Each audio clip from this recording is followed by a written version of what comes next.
Por la señal de la Santa Cruz de nuestros enemigos, líbranos, Señor Dios nuestro.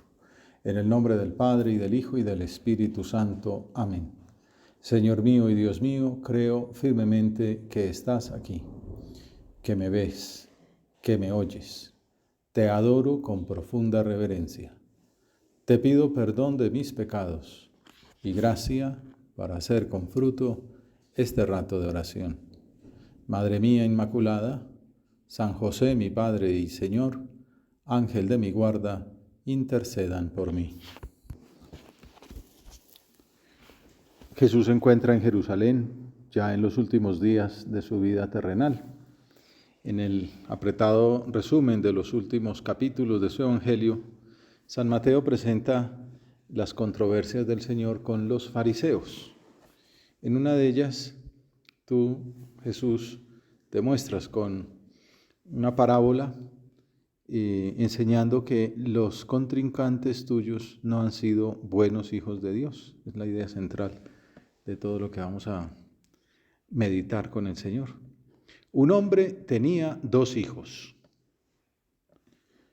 Benedicto XVI explica que esto es una tradición que viene de muy atrás, la temática de los 2 hermanos. De hecho, lo dice hablando de la parábola del hijo pródigo. Y ese tema de los 2 hermanos recorre todo el Antiguo Testamento, comenzando por Caín y Abel, pasando por Ismael e Isaac, los hijos de Abraham, hasta llegar a Esaú y Jacob. Y se refleja otra vez de modo distinto en el comportamiento de los 11 hijos de Jacob con José, el hermano menor. En los casos de elección domina, dice Benedicto, una sorprendente dialéctica entre los 2 hermanos, que en el Antiguo Testamento queda como una cuestión abierta. Y entonces Jesús retoma esta temática en un nuevo momento de la actuación histórica de Dios y le da una nueva orientación. Y es lo que vamos a ver con esta parábola que la liturgia nos propone meditar. Un hombre tenía 2 hijos. Se acercó al primero y le dijo: Hijo, ve hoy a trabajar a la viña. Se trata de una parábola más, además de sobre hijos, sobre agricultores. Pero en este caso el dueño no se relaciona con operarios, como hemos mencionado en otras ocasiones, con obreros, con empleados, sino con sus propios hijos, a los que trata con afecto paterno e invita amablemente a trabajar. Hijo, ve hoy a trabajar en la viña. Ellos viven gracias a la viña y la recibirán en herencia cuando su padre fallezca.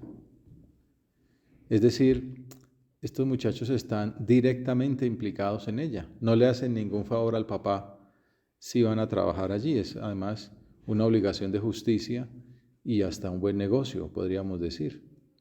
Imaginemos en nuestra oración que somos uno de ellos y pensemos a cuál de los 2 nos parecemos más. El padre les implora que trabajen en el viñedo y el primero contesta: no quiero. Suena grosero, maleducado y muy común por lo demás en nuestra época. ¿Cuántos hijos no responden de esa manera a sus papás, verdad? Si así lo hacían hace 20 siglos, tampoco podemos escandalizarnos por esa rebeldía y comodidad que se repite con frecuencia en nuestro tiempo. Lo malo es que también nosotros nos rebelamos de esa manera ante las peticiones del Señor. Podemos criticar al muchacho de la parábola por grosero y como al rey David nos puede pasar que nos digan: no, pero el protagonista del cuento eres tú. Tú eres más grosero que ese maleducado.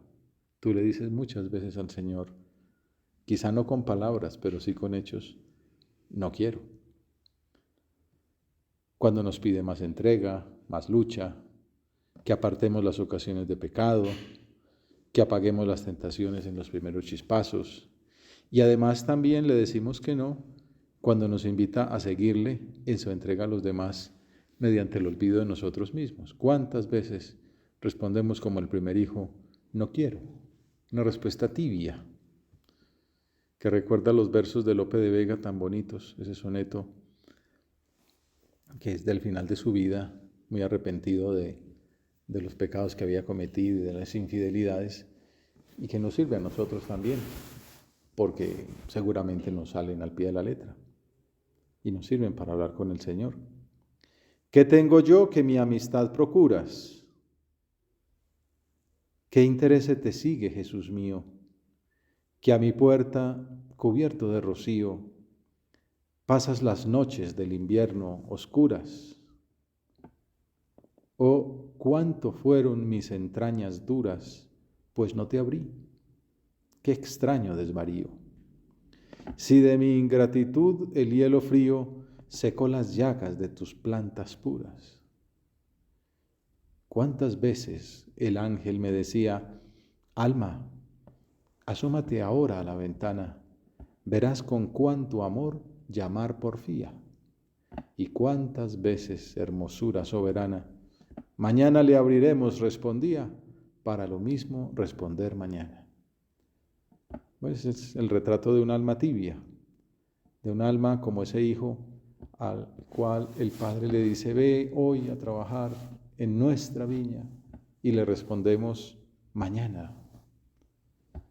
Recuerdo cuando era pequeño cómo me impresionó esa cuestión lógica de un viejito que tenía una zapatería, don Marcos se llamaba, del cual yo era muy cliente, no tanto por lo de los zapatos, sino porque alquilaba revisticas, me leí todos los cómics de la época. Y entonces, no eran de dinosaurios propiamente, ¿no? Era Superman y todas las cosas. Y entonces tenía un aviso muy sencillo que decía, hoy no fío, mañana sí. Como para la lógica de un niño que está abriendo el mundo y al otro día va y le dice lo mismo, ¿no? Pues es la lógica de Lope de Vega, ¿no? Cuántas hermosura soberana, mañana le abriremos, respondía, para lo mismo responder mañana. Señor, ¿cuántas veces te decimos así? Hoy no, mañana sí. Para lo mismo responder mañana. El papá de la parábola no replicó a la mala respuesta de su hijo, quizás esbozó un gesto de desencanto, ¿no? Y entonces, lo bueno, las familias numerosas pues van del otro. Se acercó al segundo y le dijo lo mismo, hijo, ve hoy a trabajar en la viña. Mientras tanto, el primero recapacitó. También el Señor nos ayuda a ver que las almas tienen sus ritmos, ¿no? Pensó que no había hecho bien al responder de ese modo a un padre al que tanto debía. Se dio cuenta de su error, de su tibieza, lo reconoció y después se arrepintió y fue. Es un verdadero proceso de conversión en el que también podemos imitarlo. Ya que lo hemos imitado en la respuesta negativa, pues que lo imitemos en la conversión, en su decisión de cambio, en su arrepentimiento con obras, en su rectificación. En Amigos de Dios, San José María escribe, quizá en alguna vez nos rebelemos, como el hijo mayor que respondió no quiero, pero sabremos reaccionar arrepentidos y nos dedicaremos con mayor esfuerzo al cumplimiento del deber. Vamos sacando propósitos, en primer lugar de pedir perdón, de reconocernos tibios, de reconocernos malos hijos con nuestras respuestas negativas, pero luego también de reaccionar. Señor, queremos reaccionar arrepentidos y dedicarnos con mayor esfuerzo a cumplir tu voluntad. No simplemente porque sea deber, sino porque es la voluntad del Padre amoroso. Porque además no le estoy haciendo favores, sino que todo eso en última instancia viene a mi servicio. Es lo que me hace feliz. Tú, Señor, no quieres enredarme la vida, quieres que sea feliz, invitándome a trabajar en tu viña, en nuestra viña, Señor. El Señor está pendiente de nuestra reacción y nos acoge inmediatamente como el padre del hijo pródigo. Después de haber hecho tantas trastadas, de reconocer humildemente que no merecía nada, a duras penas pedía el favor de ser recogido como un obrero más, el Padre lo acoge con un abrazo y con un recomenzar, con más amor, si cabe, del que se tenía antes, ¿no? Con fiesta, trajes, anillo, gracia, amor. Ya lo había profetizado Ezequiel, como vemos en la primera lectura de la misa, hablando de la actitud misericordiosa del Señor ante el arrepentimiento del perdón. El Señor se le conmueven las entrañas cuando le piden perdón. En realidad a todos nos pasa, ¿no? Y el cristianismo tiene mucho que hacer en este sentido, aporta mucho a la sociedad y es parte de nuestra misión, ¿no? Esto de ser sembradores de paz y de alegría va por aquí también, ser sembradores del perdón, de que pedimos perdón y de que perdonamos y que fomentamos que haya mucha petición de perdón. Dice Ezequiel, si el malvado se convierte de todos los pecados cometidos y observa todos mis preceptos, practica el derecho y la justicia, ciertamente vivirá y no morirá, si se convierte. No se tendrán en cuenta los delitos cometidos, vivirá por la justicia que ha practicado. Entonces la conclusión de Benedicto XVI cuando habla de esas figuras de los hermanos es que también aquí se trata de la relación entre pecadores y fariseos. Jesús, después de toda la jurisprudencia que hay en el Antiguo Testamento, lo aterriza a esas discusiones entre judíos y fariseos. También aquí, dice, el texto se convierte en una llamada a dar un nuevo sí al Dios que nos llama. A Dios que llama a sus hijos pecadores.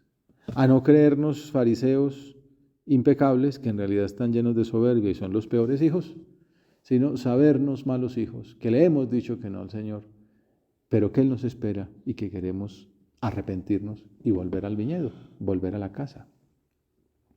Conversión, acoger la misericordia de Dios.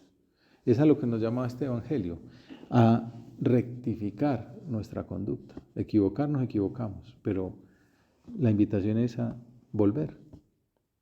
Esa era la característica principal de la predicación de Juan Bautista, que es al que Jesús está defendiendo con toda esta explicación, como veremos al final. Y el Señor comenzó su enseñanza con esa misma invitación. Arrepiéntanse, conviértanse. Decía don Javier Echevarría comentando a nuestro Padre, que en 2 puntos breves y gráficos de camino escribió: comenzar es de todos, perseverar es de santos. La verdad de perogrullo, pero pues siempre nos la tendremos que repetir. Así como antes decíamos, hoy no fío, mañana sí, podríamos decir, hoy me convierto y mañana también. Comenzar es de todos, perseverar es de santos. La conversión es cosa de un instante, la santificación es obra de toda la vida. Siempre las historias, los relatos de conversión son muy bonitos y ayudan mucho porque estimulan, ¿no? Porque todos nos podemos reconocer pecadores como Agustín, por decir algo, y si él fue capaz, ¿por qué no va a ser capaz yo? ¿No? Si hay gracia para uno, pues también habrá gracia para el otro. Pero todo no acaba ahí, en aquel día, ¿no? En San Pablo, pues cuando decide seguir aquella voz y dejarse formar por Ananías y convertirse en apóstol, sino que va día tras día y naufragio tras naufragio y cárcel tras cárcel y golpe tras golpe hasta la decapitación final. Bueno, sí, la conversión es cosa de un instante, la santificación es obra de toda la vida. Y dice don Javier, el itinerario del cristiano exige una actitud de permanente y renovada conversión. Este es como el gran mensaje, ¿no? No es cuestión de un momento. Hay que vivir el hoy, el kairos, el momento. Hoy es el momento de la conversión. Pero tenemos que estarnos convirtiendo todos los momentos. Eso lo decía también muy claramente San Juan Pablo II, la humildad de la reconciliación. El cristiano debe vivir in statu conversionis, dice, en estado de permanente conversión. Siempre hay que estar como el barco, ¿no? Rectificando, corrigiendo, porque somos débiles, porque somos pecadores, porque el diablo hace su trabajo. El itinerario del cristiano exige una actitud de permanente y renovada conversión, porque se ha de crecer constantemente en la riqueza espiritual del trato con Dios. Nunca podemos decir, basta, ya llegué a la cima, ya no hay manera de tratar mejor a Dios. No, pues siempre estamos empezando, ¿no? Ya, en lo humano, el filósofo, el sabio decía, no, yo no sé nada, solo sé que nada sé. Y filósofos más recientes dicen, no, en filosofía el que gana es el que llega de último, ¿no? El que queda en la pregunta, no, aquí no afán, ¿no? Pues en la vida espiritual igual. San José María, cuando cumple 70 años, ya pues en la cima de su santidad, ya poco tiempo de morir, dice, a la vuelta de tantos años estoy como un niño que balbucea. No podía dar clases, bueno, como es esa homilía de hacia la santidad, que es toda una clase de lo que Dios ha hecho en su vida espiritual, una clase de teología espiritual maravillosa, una falsilla para uno ser santo. Dice, no estoy como un niño que balbucea, aprendiendo a hablar, ¿no? Muy bonito. Pues de eso se trata, ¿no? Hay que crecer constantemente en la riqueza espiritual del trato con Dios. Ojalá llegáramos así de lejos, hasta descubrir que estamos como niños que aprenden a hablar.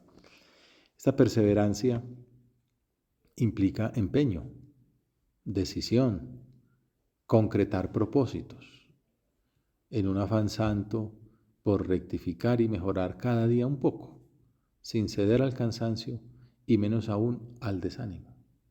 Recuerdo una convivencia presente con don Javier en Roma, ¿no? Gente de todo el mundo, y decía, bueno, hay que sacar un propósito, aunque sea persignarse mejor.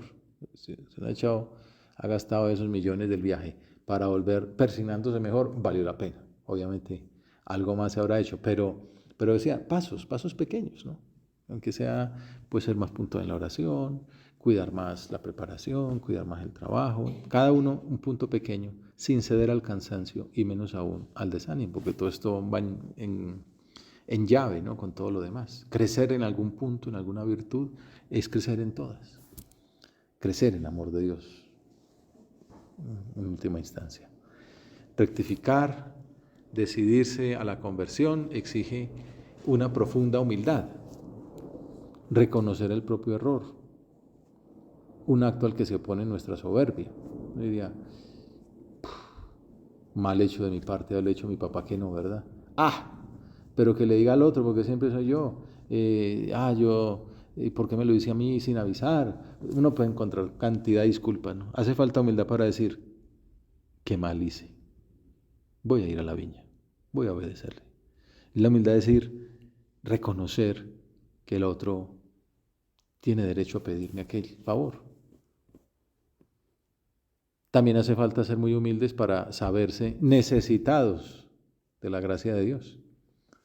Dice también don Javier, se equivocaría sin embargo quien considerara esa perseverancia en la conversión como un fruto de la propia y exclusiva fuerza de la voluntad. Es que yo soy muy santo, ¿no? Es que yo sí amo a Dios, es que yo como el fariseo de la parábola con el publicano, ¿no? Primera fila, y además era verdad, que hacía muchas cosas, pagaba muchos impuestos que no tenía que pagar, un hombre muy generoso, pero es que estaba pagado a sí mismo, de sus obras. La conversión, como la fe, con la cual está íntimamente relacionada, es un don de Dios. El hijo pródigo, ¿por qué se devuelve? ¿Por qué reconoce? He pecado contra el cielo y contra mí. Esa luz es una luz de Dios, es un regalo del Espíritu Santo. Este hombre dice, hombre, como dicen ahora los memes, ¿no? No debía haber hecho eso, ¿no? No debía haberle dicho a mi papá que no. Pues vamos a trabajar. Eso es una luz y es un regalo de Dios, esa gracia de decir, me convierto, rectifico, voy a hacer lo que dije que no iba a hacer. Y también viene de él la constancia en el esfuerzo en el que la mudanza se prolonga, porque puede ser que vuelva a la finca y una hora después de trabajo diga, no, con este solazo se acabó, no, me quedé ahí todo el día trabajando. También es gracia de Dios la de quedarse perseverando hasta el final. O sea, es gracia de Dios la conversión de Agustín. Toma y lee, y se convierte. Pero después se hace sacerdote, después obispo, después persevera hasta la muerte. La conversión es cosa de un instante, la santificación es tarea de toda la vida. Y la conversión tiene una gracia de Dios y la santificación también tiene la suya. Volvamos al diálogo del padre con el segundo hijo. Hijo, ve a la viña, a trabajar en la viña. Él le contestó, voy, Señor. Eso sí da gusto, ¿no? Si ante la respuesta del primer hijo el agricultor sintió desencanto, la actitud pronta del segundo le devolvió la tranquilidad. Tenía con quién contar. La pequeña viña estaría atendida, se cumpliría el proyecto que tenía para aquella jornada. Y dice Jesús, pero no fue. Todo se quedó en agua de borrajas, en meras promesas. Como nosotros, ¿cuántos propósitos que no cumplimos en la vida de oración? Casi que lo formulamos y ya lo estamos incumpliendo. En el apostolado, en el trabajo, en nuestras luchas éticas. Entonces Jesús cuenta esa parábola, muy simple, los dos hermanos, uno que dice que no y sí, uno que dice que sí y no. Y entonces pregunta, ¿quién de los dos cumplió la voluntad del Padre? Esta es la clave de la vocación cristiana, lo que caracteriza al buen hijo, la señal de la familiaridad con Jesús. ¿Quiénes son mi madre y mis hermanos? Todo el que hace la voluntad de mi Padre, no el que dice que la va a hacer. Ese es mi hermano y mi hermana y mi madre, los que oyen la palabra de Dios y la cumplen. Si uno analiza esto, a veces puede ser que no oyó. El otro dijo, ve, bueno. Y después no se enteró que le habían dicho que fuera a la viña. De pronto fue a otra parte y obedeció, pero obedeció lo que no le habían dicho que tenía que obedecer. Cumplí la voluntad del Padre. En otra ocasión, Jesús dijo que en eso consistía su alimento. Mi alimento es cumplir la voluntad de mi Padre. Y nos enseñó a pedir en el Padre Nuestro que se hiciera su voluntad, en la tierra como en el cielo. Y pues estábamos meditando en estos días la vocación de San José María, que se sabía apóstol, puesto en la tierra para cumplir un mandato imperativo de Cristo. No es que se le ocurrió, no. Dios le dio una vocación, una misión, un carisma y dedicó su vida a hacerlo realidad. Por eso Jesús pone como requisito para gozar de la comunión con Él. No todo el que me dice, Señor, Señor, entrará en el reino de los cielos, sino el que hace la voluntad de mi Padre. ¿Quién de los dos cumplió la voluntad de mi Padre? Esa es la pregunta que interesa y la que debemos hacernos en todo momento. Una buena pregunta para el examen de conciencia. ¿Cumplí hoy la voluntad de mi Padre? ¿Estoy cumpliendo la voluntad de Dios con este trabajo? ¿Con esta diversión? ¿Con esta actitud? ¿Con este pensamiento? Algún moralista explica eso, que a la gente siempre le gusta preguntar casos borde, ¿no? ¿Hasta dónde se puede tal cosa sin haber pecado? ¿No? Pregunta adolescente y tal. Entonces dice, la pregunta no es esa. La pregunta es, ¿esto es amor de Dios? ¿Esto es virtud o es vicio? Entonces, ¿hasta dónde puedo fumar sin ser atentar contra el quinto mandamiento? Para decir un tema, para decir que no es tan importante. Bueno, es preguntarse, ¿esto cumple la voluntad de Dios? Sí, no tiene nada. Pues si no tiene nada, estás cumpliendo la voluntad de Dios, no es pecado, no pasa nada. O esto, pues no sé, si no sabes, por algo será, ¿verdad? Debe ser que no estás cumpliendo la voluntad de Dios y la conciencia te está diciendo. Entonces no me pregunte a mi moralista, sino que hazle caso a la conciencia, ¿no? Cumple la voluntad de Dios, ¿no? Ve a la viña. Estoy colaborando en las faenas de la viña del Señor con esto que estoy haciendo. Edifico la iglesia. Cumplo la palabra de Dios en mi vida. Aquí estoy montando bicicleta. Era lo previsto en el tiempo de mi horario. Estoy descansando la cabeza para poder rendir más. Estoy moviendo el esqueleto para que el cuerpo dure más. ¿Estoy cumpliendo la voluntad de Dios? Sí. Pues sígale pedaleando, gócela. O súfrala, pues como quieras, pero sí. O aquí estoy montando bicicleta, pero debería estar dando una meditación. Pues hermano, no estás cumpliendo la voluntad de Dios, ¿no? Es esto. ¿Quién de los dos cumplió la voluntad? Lo importante es cumplir la voluntad del Padre. Amarla hasta superar nuestra debilidad, como dice Surco. Obedece sin tantas cavilaciones inútiles. Mostrar tristeza o desgana ante el mandato es falta muy considerable. Pero sentirla nada más, no solo no es culpa, sino que puede ser la ocasión de un vencimiento grande, de coronar un acto de virtud heroico. O sea, no es hacer lo que me gusta, sino que me gusta lo que tengo que hacer. Eso hace como la manera de superar el kantismo, ¿no? Pues es que si es lo que Dios me quiere, mi Padre me pide, pues qué maravilla, claro, pues lo que va a hacer. Hombre, preferiría estar durmiendo, pues claro, es mejor dormir que estar trabajando, pero pues más gustoso. Pero la verdad me gusta más estar trabajando que dormir. ¿Por qué? Porque estoy cumpliendo la voluntad de mi Padre, porque estoy sirviendo más. Pero no tiene nada malo que en el trabajo diga, yo aquí, predicando, en vez de estar tomando una cerveza. Pues obviamente es más rico tomar la cerveza. Pero bueno, con un público como este, ¿quién no predica a gusto, verdad? No me lo invento yo, ¿te acuerdas? Narra el Evangelio que un padre de familia hizo el mismo encargo a sus 2 hijos y Jesús se goza en el que a pesar de haber puesto dificultades cumple. Se goza porque la disciplina es fruto del amor. Entonces, ante esa pregunta, ¿quién de los 2 hizo la voluntad del Padre? Pues la gente respondió con sensatez. El primero. Todos tenemos claro cuál es el camino para llegar a ser felices, para ser santos. Cumplir la voluntad del Padre, aunque en un primer momento nos cueste decirle que sí. Por eso Jesús anuncia que vino a curar a los enfermos, a llamar a los pecadores, o sea, a ti y a mí. Y por la misma razón recrimina a esas autoridades religiosas que se creían más que los otros, que se tenían por justificadas delante de Dios, que ojo, no vaya a ser que están pensando que están cumpliendo la voluntad de Dios y no la están cumpliendo. Y entonces Jesús privilegia la respuesta de los 2 tipos de personas peor vistos en aquella época, los publicanos y las prostitutas. Ellos se habían reconocido necesitados y se convirtieron con más facilidad, como Mateo, Zaqueo, la samaritana, María Magdalena, y por eso iban primeros en el camino de la justificación. En verdad les digo que los publicanos y las prostitutas van por delante de ustedes en el reino de Dios, porque vino Juan, entonces aquí viene a defender a Juan, enseñándoles el camino de la justicia y no le creyeron. En cambio, los publicanos y las prostitutas sí le creyeron. Y aún después de ver esto, ustedes no se arrepienten ni le creyeron. No se arrepintieron ni le creyeron. Milka colige que también merece atención esa diferencia entre líderes y pecadores. Algunos de estos decían que esto era que se aplicaba a Israel y a la iglesia, ¿no? Que los israelitas eran los que habían dicho que sí, pero no habían ido. En cambio, la iglesia dijo que no y sí fue. La verdad dicen, pero bueno, la verdad es que los que creyeron fueron israelitas, ¿no? Pues esto es lo que acabo de mencionar.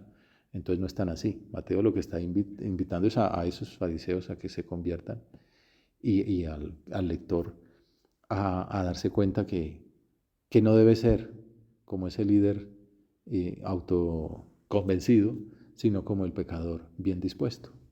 Y concluye que de la perícopa esta que estamos meditando se extrae mucho consuelo y confianza. Yo creo que es lo que hemos procurado hacer, ¿verdad? Que no sabemos primeros hijos, que hemos dicho que no, y que el Padre nos está esperando, que nos convirtamos, que rectifiquemos y que a pesar de ser conscientes de nuestro pecado, de haber dicho que no, con la conversión, con el cumplimiento de su voluntad, seremos felices, le daremos una alegría y pues seremos santos, que es de lo que se trata, con su gracia para convertirnos y con su gracia para perseverar en el camino recomenzado. Dice este hombre, ningún pecador debe desanimarse, afirma San Juan Crisóstomo, y aduce numerosos ejemplos de conversiones significativas. O sea, hay gente, pues para no ir muy lejos, el buen ladrón, ¿no? Pues, ningún otro había cometido tanto pecado como el buen ladrón y él fue el primero que salvó ahí.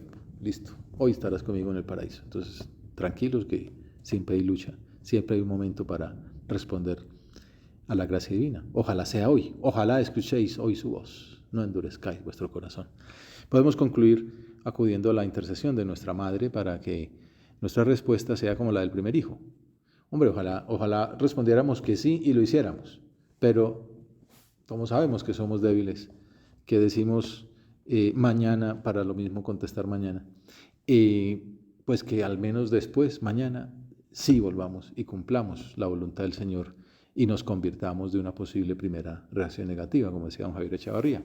En la historia de muchas almas, el primer paso del retorno a la casa del Padre ha brotado de un encuentro con María. Este es otro motivo más para invocar a la Virgen Santa como la causa de nuestra alegría.